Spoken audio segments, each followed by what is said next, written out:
Pertemuan Anies Baswedan dan Rizik Syihab disorot. Rocky Gerung, penanda politik identitas. Pertemuan antara Anies Baswedan dengan Rizik Syihab dikomentari oleh Rocky Gerung.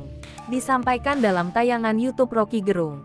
Kedatangan Anies Baswedan Gubernur DKI Jakarta yang bertemu dengan Rizik Syihab saat menghadiri acara Maulid Nabi Muhammad SAW diadakan di Markas Syariah Petamburan, Kecamatan Tanah Abang, pada Jumat, tanggal 7 Oktober tahun 2022 kemarin. Menurut Rocky Gerung, pertemuan Anies Baswedan dengan Rizik Syihab cukup berani. Sebab, sebelumnya Anies Baswedan sering kali disebut menggunakan politik identitas. Pasalnya, adanya pertemuan Anies Baswedan dengan Rizik Syihab mengundang berbagai macam spekulasi terhadap publik. Terlebih lagi adanya deklarasi Partai Nasional Demokrat, Nasdem, yang mengusung Anies sebagai bakal calon Pilpres 2024 mendatang.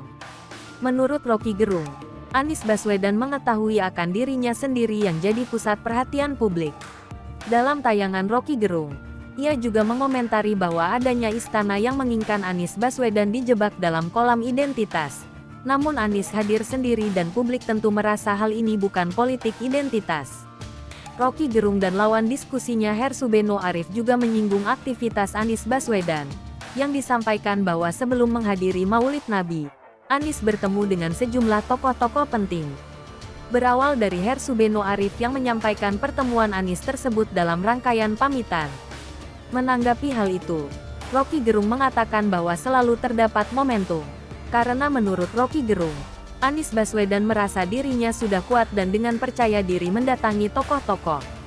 Dalam tayangan tersebut, Rocky Gerung juga membandingkan Anies Baswedan dengan Puan Maharani.